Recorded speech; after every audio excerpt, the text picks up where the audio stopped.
What is up, family? We have another Patreon request. We got some OverSimplified. These are like, I'm telling you, if these things existed in school, kids would have learned history. And they would have learned it right, and they would have been interested. And I'm just telling you, way better than boring history teachers teaching you things. Henry VIII, OverSimplified. Blah. Sigmund, I don't have much longer. Tell me, was I a good king? You were okay. Will I be remembered as the great warrior king who invaded France, revolutionized English healthcare, and developed great parklands? Probably not, because of the wife killings. Sigmund, how did I get here? I still remember the good old days when I was a boy with a heart full of fire, and Mummy would teach me. Okay, Henry, this is a horse. Can you say horse? Divorce. What? No. Okay, let's try this one. Can you say loaf of bread? Loaf with her head. No, Henry, that's wrong. You know what? Last one. Okay. Can you say soap? Soap. Yes, that's it. I'm the supreme head of the church. Screw the Pope. You know what? You're my son and I love you, but you're freaking weird, man. The year is 1491. England has just come out of 3 decades of civil war, in which a bunch of Henrys, Edwards, and one Richard had a little ding-dong over which royal house should rule the realm. Finally, a Henry won, Henry VII, and he had a son. What should we name him? My royal lineage is full of Henrys. A fine name, a vigorous name, a tenacious name, a muscular name. How about Arthur? And so Arthur, Prince of Wales and next in line to the throne, was born. 5 years later, Prince Henry was born, but nobody cares about him. He's not the heir, just a spare. The king wanted to make an alliance with Spain, so one day he said to his son Arthur, "Hey, baby, you see that lady baby? That's gonna be your wife. But father, I'm not even 3 years old yet. Listen, there's something you have to understand. You're my son. But more than that, you're a political bargaining tool." I don't know. Oh, wow. "But you love me, right?" "I love you as a political bargaining tool." Yay. "Hey, Pop, who the heck are you? I've written you a poem. Listen here, tiny man. Can't you see that I'm busy? But I'm your son." "I have another son?" As Arthur was in another palace, being prepped to become king, Henry lived with his mother and 2 sisters at Eltham, where he was being trained for a church career. And not just that, Henry learnt languages. He played sports. He learnt the recorder. What a nerd. Am I right? Wrong. Henry was the coolest kid around. So I told my Latin teacher he could kissius my buddius. Anyway, here's Wonderwall. Great scholars and theologians from across Europe came to meet and teach the young Prince Henry, who by all accounts was a very enlightened, bright, and charming young boy. Everybody loved Henry, and out of everything Henry was taught, more than anything, he came to adore and respect theology and Catholicism. One of Henry's tutors was English poet laureate John Skelton, who wrote a textbook for Henry that we still have today. In it, he wrote a number of important lessons for the young prince, such as, do not be mean, loathe gluttony, and do not violate widows. Important lessons for any 9-year-old boy. Around this time, Henry's older brother Arthur, now 15 years old, was married to Catherine of Aragon, sealing the union between England and Spain. This is so good. And then he died. My alliance with Spain, my poor alliance with Spain. And your son, sire? Oh, yes, of course, my son.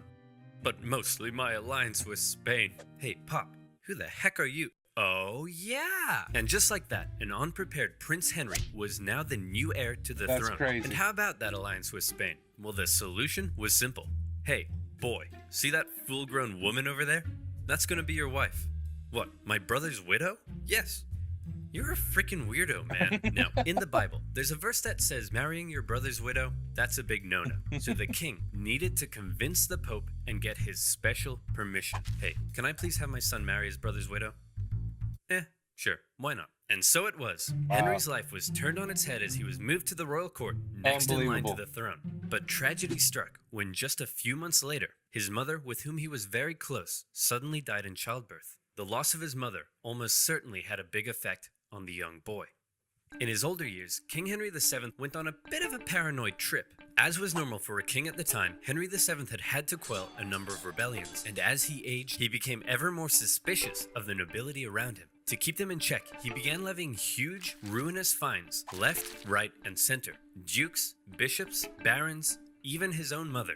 No one was safe from his tyranny, and the nobility of England began to suffer. So when Henry VII finally got sick and died just after Christmas 1508, there was a lot of celebration. Not only because the tyrannical Henry VII was gone, but because his replacement was the ever-popular, charming, and handsome 18-year-old King Henry VIII. Henry married Catherine of Aragon in June 1509. You may be wondering, if it's so weird to marry your brother's widow, and since he's now king, couldn't Henry just decide not to? Well, yes, he could, but by now, Henry wanted to.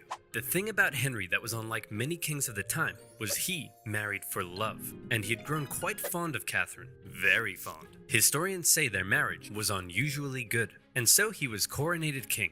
And what a king. Compared to his tyrannical father, he was an absolute joy. Having the blood of two royal houses, he was widely supported. He was really, really ridiculously good looking, and those famous calves could achieve world peace. Hey Henry, now that you're king, you know what that means. Costume party! Henry pranced around the palace playing dress up with his friends. He wrote plays. He sang songs. He danced. A true Renaissance man, very different from the gluttonous wife killer we think of today. In his early reign, people from near and far would come to ask favors of the generous king. Hey man, could I gain ownership of some land near Upton Snodsbury? Sure thing, pal. Hey, could I be an earl or a baron or a viscount or something? Anything you want, man. Could I get, just a really cool pig that has, freaking metal wings and 8 legs and shoots flippin' lasers and it can grow more pigs out of it for extra pigs? Say no more. Hey, guys, I was just checking up on the financial report and what the hell? We can't afford this. Henry's council that he inherited from his father weren't happy with all the money he was just throwing around, and they worked hard to curb the king's spending. Since they controlled the royal seals needed to get stuff done, at first they were largely able to control the young king. And for Henry, the most infuriating things of all was they wouldn't let him joust with his friends because it was too dangerous, nor would they let him do the thing he wanted most, to go on a great, glorious, and expensive conquest against England's historic enemy, France. Please guys, I'll keep it cheap. How? I'm glad you asked. I've got a promo code. Oh Lord, here we go. The financial burden of war? Yes. Honey is the free bread. Nice. Just threw that in there. That was good. Channel. So thank you. That was good. Now, where were we? Oh yeah. Sexy calves, excessive spending, and war with France. Henry wanted glory. He wanted to go down in history. If he didn't go to war in France, was he even the king of England? Man, I want to go to war so bad, but the council won't let me. Hey, maybe I can help with that. Whoa, it's Cardinal Wolsey, one of my best friends. Despite being an old-ass man, Cardinal Wolsey knew that if he helped King Henry, there'd likely be something in it for him. So what was his great, intricate plan to curb the council's power? You're the king, dum-dum. You can do whatever you want. What? Wolsey began writing bills that simply didn't require the seals, and thus, Henry was back on top. For his efforts, Wolsey began to climb the ranks, and he became something of a yes-man for King Henry, encouraging Henry to frolic and play while Wolsey took care of business. Wonder. Hey, I kid, wonder. You want to go on an adventure? Do I ever? The Pope was at war with France, and he needed some help. He offered the young, impressionable King Henry 100 Parmesan cheeses, some wine, and a golden rose if he came to the Pope's aid, and Henry was all in. At this point in his life, he still respected the church and loved the Pope. And here was the chance for war he had been waiting for. He still didn't have an heir, a fairly big problem for a monarch at the time. But right now, the only kind of smashing he was interested in was smashing French guys in the face. And so off he went. The English already held the French city of Calais. From there, Henry made a glorious victory at the Battle of the Spurs. He took the French cities of Terouanne and Tournai. Word of his victory spread. This was it. Here was the glory he had been waiting for. Back home, his beautiful wife also led armies to victory in Scotland. And better yet, she was pregnant. Soon, Henry would have an heir. All of Henry's wildest dreams were coming true. Oh, he ran out of money. As the French prepared to invade Italy, all Henry could do was go home. Well, at least now I have an heir to cheer me up. Bring me my son. Henry, this is Mary. Mary? That's a funny name for a boy. Henry, it's a girl. This was Catherine's 5th pregnancy that had not resulted in a male heir. Happy Henry wasn't so happy anymore. You still haven't given me a male heir. Well, how do you know it's my problem? Maybe it's your problem, Henry. It couldn't be my problem because I've been boinking half your maidstaff and one of them gave me a boy. Sure. Yeah, you know what? Maybe it's my problem. I'll look into that. Cardinal Wolsey, now Henry's Lord Chancellor, knew his job depended on keeping Henry happy, and so he said, well, if you can't be the great warrior, then how about the great peacemaker? Not as cool, but okay. And so the Field of the Cloth of Gold, a glamorous peace summit between England and France, was held. The King of France, Francis I, was essentially the French version of King Henry, and the whole thing was basically one giant codpiece measuring contest. The two sides did agree to a peace treaty. However, it didn't last long. You see, there was a third major player in European politics at the time, an exquisite specimen of royal inbreeding, an heir to a huge inheritance, and a chin that could hit a home run. Specimen Holy of Roman royal Emperor Charles V. inbreeding. He was Henry's wife's nephew. Henry had helped him out in the past to put down a Spanish rebellion, and now the two wanted to make an alliance, and so a marriage was arranged. Mary, I'd like to introduce you to your 22-year-old fully grown adult cousin, and Holy now shit. your future husband. Ew, he looks inbred. Mary! We're all inbred. With their new alliance, Charles and Henry agreed to team up and relaunch a campaign against France. In 1522, the English landed and stormed as far south as Agincourt, but Charles didn't commit significant forces. Whoops, sorry man, not sure what happened. I'll join in next year. The next year, England swept northern France, almost taking Paris. But once again, where was Charles? Oh man, I'm so sorry. I promise, next year, I'll be there. The next year came, and a fed-up Henry decided he was gonna sit this one out. And just as Charles ravaged the French at the Battle of Pavia and captured the French king. Holy crap, dude. Yeah, I totally kicked France's butt. That's great. So, can I have the French throne like we agreed? No. What? And also, I don't want to marry your ugly daughter anymore. Ugly? Have you seen your chin? Mummy says it's a strong chin for a strong boy. As Henry's alliance with Charles fell apart, Henry knew his days as a warrior were over. This was a problem for Henry, but it was a bigger problem for his wife. Catherine of Aragon had two jobs. The first was to give Henry a male heir, but the second was to maintain an alliance with her relatives in Spain, including her nephew. She had failed, and Henry's sexy eyes began to wander. Home from all his wars, Henry ate up his daily 5,000 calories of meat as an infatuation began to grow for one of his wife's ladies-in-waiting, Anne Boleyn. Beautiful, intelligent, cultured. She was exactly Henry's type. Now, Henry had had dozens of mistresses, including Anne's sister, but Anne didn't want to just be Henry's side chick. She wanted to be his queen. Henry sent dozens of letters, thirsty love poems. In one, he proclaimed that he would like to kiss her pretty duckies. Henry's loins were on fire, but Anne kept him at just the right distance to drive him crazy and push him to find a way to get rid of his current wife. Wolsey, I want a divorce. And as the representative of the Pope here in England, I expect you to sort it out quickly and quietly. I don't want this to turn into a Europe-wide scandal. You got it, Your Majesty. Hey, Big Papa! My boy Henry says he wants to divorce his wife. Any chance? To Henry's shock and horror, Wolsey deferred the case back to the Pope in Rome. To make matters worse, after all the wars in Europe, the Pope was currently under the thumb of Charles V. Now everybody knew what was going on, and Henry's divorce trial had become a pawn of greater European politics. For Wolsey, the decision was a disaster. His job was to keep Henry happy, and Henry was very, very unhappy. Nevertheless, the divorce trial began. Henry's case rested upon the Bible verse in Leviticus that claimed marrying your brother's widow would lead to childlessness, and Henry was certainly having a hard time getting a male heir. He argued that the Pope had got it wrong when he allowed Henry to marry his brother's widow, and that now divorce was the only solution. However, the Pope and Charles V acquired some interesting letters from an unknown source. He wants to kiss her pretty duckies? Man, this guy's loins are on fire. The Pope now knew the case for divorce may not actually be found in Henry's Bible, but in Henry's pants. After escaping Charles V, the Pope did send out one Cardinal Campeggio to oversee the trial. Campeggio was an old man racked with gout. It took him 6 painful months to travel from Rome to England, and when he finally got there, this kept happening. Hey, I need you to take a look at this evidence. I can't. My gout is acting up. Hey, are you ready to take my testimony? I can't. My gout is acting up.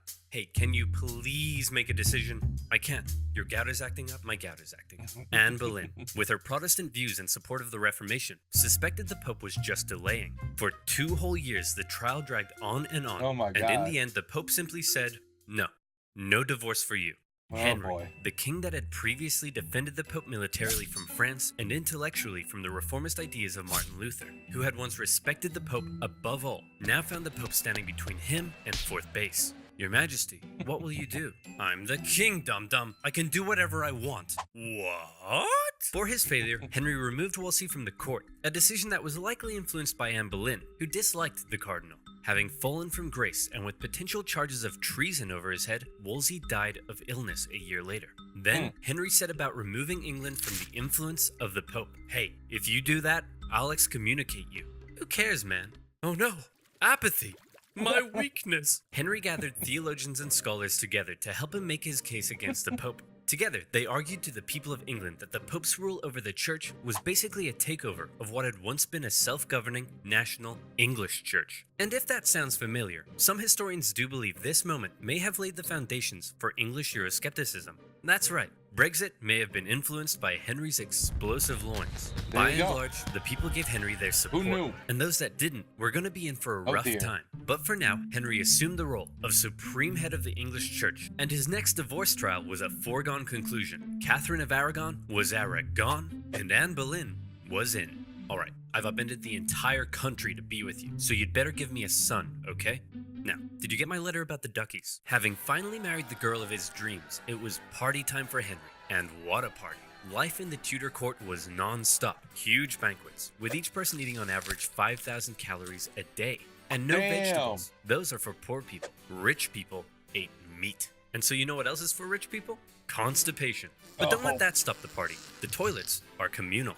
And Henry himself was the center of everything. He ate the best food. He had 1,200 pairs of shoes. He didn't even have to wipe his own bum. Life was great. Wow. Everyone, I give you your majesty, King Henry VIII. But how did they pay for it all? Well, influenced by his fairly Protestant new wife, since Henry had overturned the organization of the church, this is how they paid for it. Oh my goodness, how awful. Selling fake fragments of the cross? Vials of Jesus' blood that you got from a duck? Using religion in this way? This is terrible. I must confiscate all this money at once. Yes, how awful. I must take all of this away immediately. Monasteries across the nation were dissolved and their riches placed in the royal coffers. Obviously, many people weren't too happy about this, but Henry had a plan for that as well. Henry's descent into tyranny had begun, as any who rejected his new claim as supreme head of the English church found their heads on the chopping block. And so Henry partied. He danced, he sang, he ate, he jousted. Uh-oh.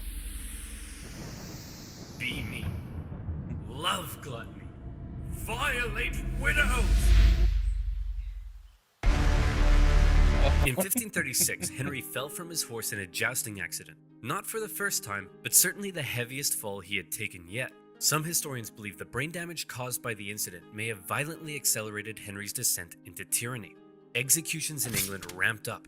During his reign, it's estimated 57,000 to 72,000 people were put to death. Rich or poor, big or small, no one was safe. And the most prominent victim of all was to be Henry's own wife. It had been 3 years since their marriage. Anne had been pregnant 4 times, yet she had only been able to produce one healthy child, a girl. What's more, it's possible she had been going around insulting Henry's manhood. Henry's eyes, once again, began to wander. His new top man, Thomas Cromwell, didn't want to end up like Cardinal Wolsey, and so he came up with a plan. There was a court musician who had been quite flirtatious in public with the Queen. Well, Thomas Cromwell and his boys got a forced confession out of him, saying that it didn't stop at innocent flirtation, and the torture charges came rolling in. Listen, Anne, we need to talk. Oh no, you're gonna divorce me, aren't you? Just like your last wife. Aw, no, come here. Shh, no, I'm not gonna divorce you. Just gonna kill you. It's much worse than that. Anne was charged with adultery, perversion, even incest, and plotting to kill the king himself. The jury found her guilty, including her own uncle and ex-fiancé, both fearing the wrath of the king. And on May 19th, 1536, Anne Boleyn was Anne Boleyn. Literally the next day, Henry married one of Anne's ladies-in-waiting, Jane Seymour, his third wife. After Anne had smack-talked his manhood, and since he still had no male heir, Henry went on a campaign to ensure the public knew he was as virile as it gets. He had this famous portrait painted of the manliest man I've ever seen, and later, he would even have his physician make a declaration about his health. King Henry is a fine specimen of a man, and please don't make me say this. Say it. And every time I look at him, I wish I was a woman. The truth is, after his jousting accident, the king had badly injured his leg and was no longer very active, yet he was still eating his daily 5,000 calories. So by now, Wow. Henry was extremely unhealthy. For the remainder of his life, he would incur a number of illnesses, and his injured leg ulcers would ooze stinking pus. That's just wonderful. Thank you. Thank you for that visual. A fine specimen of a man indeed. On the church front, Henry's new and now pregnant wife was a devout Catholic, and she pleaded with the king to reinstate the monasteries. Henry was sick of wives meddling in his business, and he bluntly warned her to remember what happened to Anne Boleyn. Since splitting with the Pope, Henry had been hard at work determining the theology of his new Church of England. It kept many Catholic traditions, while on the other hand embracing some reformist ideas, such as requiring the use of a new Bible not in Latin, but in English. The cover of Henry's new Bible depicted the people appearing to worship a giant King Henry. And in the corner, Wow. there's some people being put to death, just for good measure. For any who opposed Henry's ideas, whether Catholic or Protestant, for any who rebelled against him, it would be off with their heads. Off In with their October heads. 1537, Henry finally got what he had been waiting for. His wife Jane gave birth to a healthy boy. However, the triumph soon turned to tragedy, as Jane Seymour died days later from complications during the birth. It was always a mess when women gave birth in those days. Henry mourned Jane, the woman who had given him a son, for 2 years. Oh boy. Your Majesty, it's time to choose your next wife. Thomas, not now. Can't you see I'm in mourning? That one. The woman Thomas Cromwell had lined up for Henry's next marriage was the sister of a powerful German duke. But all Henry cared about was that she was pretty as pie, and Thomas Cromwell promised that indeed she was. However, when she arrived in England, Henry was less than pleased. Your Majesty, let me introduce you to your fourth wife, Anne of Cleves. What's that smell? I think it's your legs, sire. No, it's Anne of Cleves. She's ugly. This is treason. What? Off with his head. Henry found his new wife so repulsive that he never consummated the marriage and divorced her just 6 months later. And for bringing Henry an ugly Oh my God. stinky woman, along with additional charges of plotting treason, Thomas Cromwell lost his head. The very same day of Cromwell's execution, Henry married his fifth wife, the famed beauty Catherine Howard. She's believed to have only been 17 at the time. Henry was 49.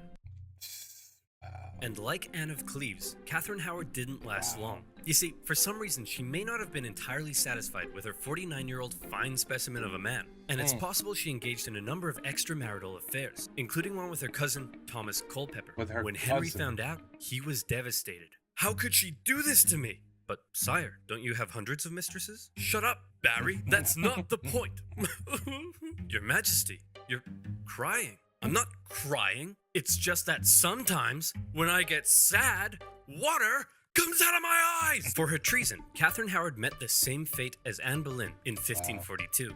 So, we've had divorced, beheaded, died, divorced, beheaded. Look out, here comes survived. Henry married the daughter of a royal official, Catherine Parr, in 1543, and she appears to have been a good companion to Henry. She cared for the aging king, who by now was so heavy it took several men to winch him onto his horse. She acted as a mediator within the family and convinced the king to restore his two daughters to the line of succession. Their marriage did have one hiccup, however, when Catherine dared disagree with the king over the subject of theology. It's a miracle because when the priest says the words of institution, the bread turns into the body of Christ. Well, if you put the bread in a box for 3 months, is it a miracle that it turns moldy? Treason. You can't just call everything treason, Henry. The king called for her arrest, as serious charges were placed over Take her my head. wife under However, arrest. in the end, she told Henry that she had not been disagreeing with him, but simply learning from him. And so when the guards came to arrest her, the king told them to make like an Anne and cleave. Catherine Parr stayed with Henry right until the end. As he aged into his later years, in increasing pain and ill health, he grew ever more suspicious and moody. The once generous, promising young king was now feared by all around him. Sigmund, I don't have much longer. Hold me. Of course, sire. Do you have any final wishes?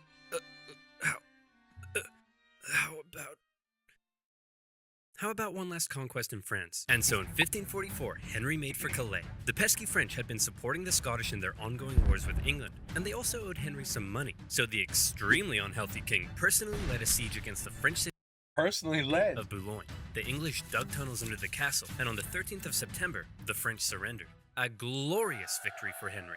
In actuality, the whole misadventure nearly bankrupted England, and they ended up giving Boulogne back to the French a few years later. Wow. But shh, Don't tell Henry. He's having his moment.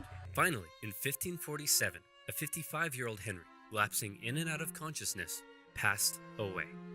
His son Edward succeeded him, but died just 5 years later. His daughter, Mary, briefly took the reins and steered the country back towards the Pope. But then his second daughter embraced reformist ideas and gradually transformed England into a Protestant country. Henry's desperation to marry Anne Boleyn and his resulting feud with the Pope had changed the These course of stories. English history and religion forever. Unfortunately, none of Henry's children had heirs, and when Elizabeth I died, Henry's lineage ended, with the House of Stuart replacing the House of Tudor.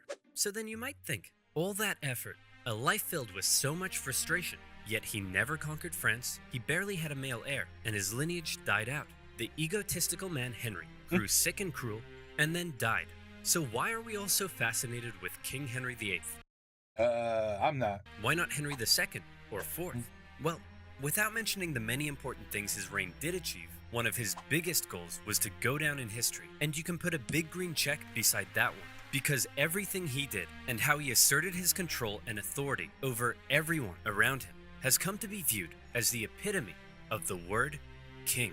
And also because of the wife killings? Yeah, definitely the wife killings. I mean, seriously, when you think back of how this world was ran in many countries like that, it's just shocking. It really is just shocking. I mean, life really just had no value whatsoever to the higher ups.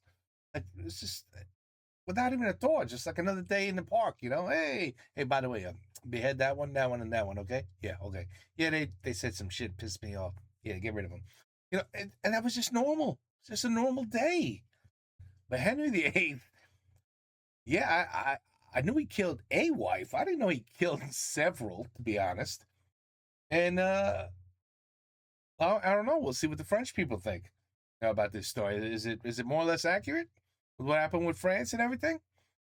Thank God he went broke. Well, he would have went on a run. I don't know. We'll have to see what you think. But anyway, oversimplified. Like I said, all these type of videos belong in school. They do. Every student will learn a little something. At the end of the day, his stories, you know, they're not wrong. They're just, a little bit. It's humor, a little bit of exaggeration, but to the point, they're right. There's good stuff to listen to. Anyway, Henry VIII. There you have it. Take care. Peace out. À la prochaine. That means next time.